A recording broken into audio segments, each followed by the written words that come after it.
durhaka halus, kita bisa buat contoh begini. Ibu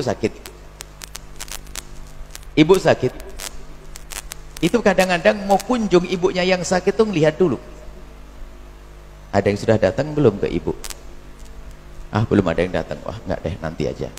Kalau sudah ada abang yang datang atau saudara datang, baru datang. Kenapa? Dia takut menjadi orang yang datang pertama, takut kebetulan obat belum dibeli, takut dia yang suruh belikan obatnya. Halus. Jadi menghindar dari menolong orang tuanya. Sebuah contoh ya yang pernah kami hadirkan dalam satu silsilah. Ada seorang ibu, ini biar punya gambaran, makanya namanya durhaka, kadang-kadang halus sekali. Ada seorang ibu sakit di rumah sakit. Dia punya anak 5, sudah berjaya semuanya. Anaknya sudah Masya Allah, mandiri semuanya. Kebetulan hidup di satu kota. Satu kota begini, suatu ketika ibu ini sakit. Padahal ibu ini nggak pernah sakit. Karena itu orang desa yang Masya Allah hidupnya dengan aktivitas, kemudian menjadi sukses dan sebagainya. Akhirnya sang ibu nggak pernah sakit. Sakit ini. Dan beliau janda. Suaminya sudah meninggal. Di saat sakit, masuk rumah sakit,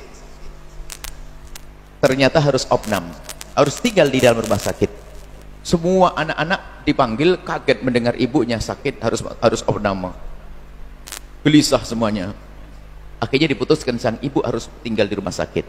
Setelah itu kakak yang tertua tuh ngajak musyawarah, bagaimana kalau berarti ini harus dibikin jadwal. Anggap saja rumahnya di Cirebon semuanya. Jadwal apa bang? Jadwal yang jaga Umi dong. Kan nggak ada yang jaga kalau kita pulang semuanya, kan kita semua orang sibuk. Rupanya adiknya sepakat semuanya bahwasanya tidak bang, kita tidak usah pakai jadwal-jadwal. Abangnya kaget, bagaimana adik? Ibu sakit, kalau pakai jadwal siapa yang jaga? Terusnya anak-anak itu kompak berkata, bang, saya sudah izin sama suami saya sudah izin sama suami, semua sudah ngomong, kami tidak pakai jadwal karena kami ingin nginep di sini semuanya. Ada abangnya, oh gitu? Iya, kami nginep sana. Mumpung saya dapat izin dari suami, alhamdulillah. Rupanya suaminya baik bisa mengizinkan suaminya tinggal di situ. Sehingga sang ibu merasakan bahwasanya setelah lama ditinggal anaknya pada menikah, rumah sendiri dengan suami sampai suami telah meninggal, sepi. Saat itu menemukan bahwasanya keadaan suasana yang indah, biarpun di rumah sakit, anaknya ngumpul semuanya. Anak perempuan ada yang di bawah, ada tidur di sini. Memang dibuatkan di ruang yang enak, diambil ruang VIP di rumah sakit. Anak yang laki-laki longsor di mana pokoknya. Sang ibu itu sambil lihat anak-anaknya yang dulu masa kecilnya terlihat kecil-kecil, sekarang sudah gede-gede. Akhirnya betul. Akhirnya pulang pun anak-anaknya itu kalau nengok suaminya pulang pergi nggak pakai jadwal begitu. Hingga berhari-hari, sehari, 2 hari sampai 10 hari lebih. Setelah lebih dari 10 hari sampai 15 hari, ada satu anak perempuannya pergi ke dokter karena melihat ibunya sudah mulai baik, pengen tahu keadaan ibunya seperti apa, bagaimana perkembangan kesehatannya. Rupanya sang dokter dengan jelas menyampaikan bahasanya ibumu sudah oke. Ibu yang baik, ibu karena sudah jadi ibu-ibu anaknya ini.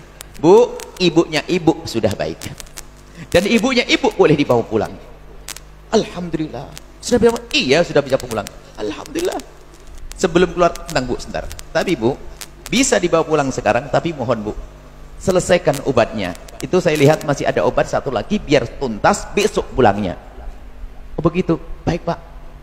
Keluarlah sang anak tadi, yang sudah jadi ibu-ibu juga. Pulang memberikan kabar gembira kepada ibunya, kalau sang ibu sudah sehat. Ibunya girang, ibunya senang dan berkata, aduh iya, aku pengen cepat pulang. Gak betah aku di sini, enak kalau pulang. Semua adik-adiknya, abangnya pada senang, nangis gembira. Setelah itu sang abang laki-laki berbicara, adik-adikku semuanya, kelihatannya harus yang ngalah. Kalau saat ini ngalah apa bang? Harus ada yang pulang duluan. Kenapa? Bayangkan 15 hari rumah ibu tidak dilihat, kayak apa keadaan rumahnya, kotornya, rusaknya, kamar mandinya seperti apa, kasur ibu bagaimana. Jangan-jangan ibu masuk ke rumah kita, langsung ke rumah ibu langsung sakit lagi.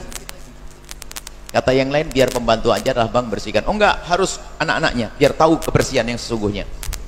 Akhirnya semuanya dilihat wajah-wajahnya oleh abangnya, enggak ada yang bergerak.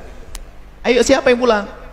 Tiba-tiba ada anak perempuan yang tadi pergi ke dokter, ruangannya dia sangat cekatan. Bang, biar saya pulang duluan, saya akan bersihkan, saya akan beresi. Ya sudah, kamu pulang duluan. Pulanglah dia. Sore itu pulang, dibersihkan kamar mandinya, ranjang dirapikan semuanya, dibuka jendelanya, dibersihkan. Dan begitu semangatnya dia di dalam membersihkan kamar tersebut, rumah sakit apa kamarnya ibunya, dia matikan itu HP. Zamannya zaman HP sudah. HP dimatikan, belum ada WhatsApp. HP dimatikan. Setelah dimatikan, sholat isya, tertidur dia. Besok paginya dilanjutkan lagi, terus bersih-bersih sambil menanak nasi, nyiapin apa-apa yang bisa disiapin sampai jam 8 menjelang jam 9. Dia tuh nunggu kok tidak ada kabar kapan ibunya mau pulang, nggak ada. Akhirnya setelah itu dia mengambil HP, baru sadar rupanya HP-nya dimatikan. Setelah dibuka kaget, rupanya kebanyak surat SMS dari abangnya, dari saudara. Kaget, belum sempat membaca SMS, tiba-tiba ambulan sudah ada di depan masuk rumahnya, masuk rumah ibunya. Kaget dia, dibanting itu HP, langsung berdiri menyambut ambulan. Gemeteran takut, kenapa pakai ambulan? Bukankah abang punya mobil yang bagus? Bukankah punya adik punya mobil yang bagus? Kenapa harus pakai ambulan? Jangan-jangan ibu meninggal, jangan-jangan ibu wafat. Dia gemeteran, ketakutan. Belum sempat baca HP, belum sempat ngomong, ambulan sudah di depan mukanya. Setelah ambulan di depan mukanya, keluar abangnya, keluar adiknya, keluar saudaranya. Empat saudaranya keluar. Gemeteran, mana ibu? Keluar susternya satu. Semakin takut dia. Tak tahu yang terakhir ada seorang ibu yang tampak lebih cantik dari sebelumnya. Ternyata ibunya sehat yang sudah bisa berjalan sendiri. Kaget dia, melompat dan dipeluk ibunya. Lalu berkata, abang kenapa kok bikin kaget? Kenapa harus pakai ambulan? Kenapa kok tidak pakai mobil pribadi? Rupanya abangnya berkata, tadi mau pakai mobil pribadi, cuman pakai mobil pribadi terlalu kecil, sehingga kita tidak bisa bareng-bareng. Akhirnya sekalian dah, biar ibu pulangnya enak, nyaman sambil bareng, pakai mobil ambulan, dan kita bisa ngeriung bareng-bareng satu mobil. Lihat, anaknya begitu perhatian sama orang tuanya. Indah. Cuman Allah Maha Tahu. Ini yang perlu kami hadirkan. Allah Maha Tahu yang ada di hatinya anak-anak itu. Allah Maha Tahu, sebab urusan bekti, urusan hati, sambung atau tidak dengan orang tuanya. Allah Maha Tahu anak perempuannya yang datang ke dokter yang semangat bertanya tentang keadaan ibundanya. Allah juga Maha Tahu di saat sang anak perempuan milih untuk pulang. Dia pergi ke dokter bukan hanya bertanya tentang kesehatan ibundanya, tapi juga bertanya tentang biayanya berapa. Kemudian dia milih pulang ke rumah, dia juga punya maksud dalam hatinya. Dia pulang ke rumah dan dia mematikan HP-nya. Allah Maha Tahu. Sebetulnya setelah dia tahu biaya rumah sakitnya, kemudian dia milih pulang dan mematikan HP-nya, itu sebetulnya diam-diam dia itu menghindar dari dimintai sumbangan untuk mengeluarkan ibundanya dari rumah sakit. Halus. Biasanya gayanya sok sibuk dengan yang lainnya, biar gak dimintai sumbangan. Banyak seorang anak di saat ibunya sakit ogah-ogahan, tahu yang abang, biar abang saja deh yang kaya, abang yang bantu nanti, kan abang kaya. Oh enggak, urusan ibunda, biarpun anda paling fakir, anda harus paling banyak kalau anda punya bekti. Kadang ada seorang ibu, misalnya bulan Ramadan atau Lebaran, itu mau, nak aku mau ke rumahmu nak ya, nanti bulan Ramadan ya sama kamu nak ya. Iya bu, iya bu, iya bu.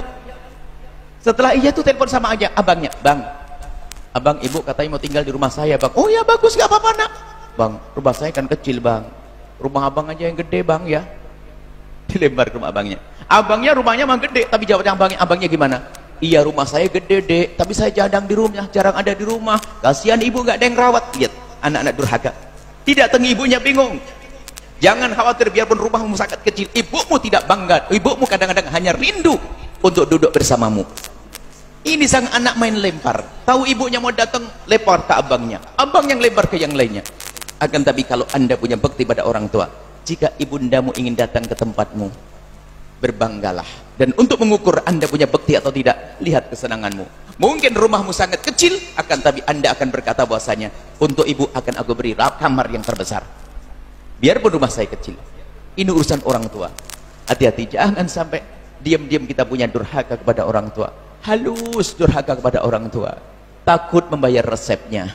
Sementara ibunda kita, lihat, kalau kita sakit akan dihabiskan semuanya untuk kita.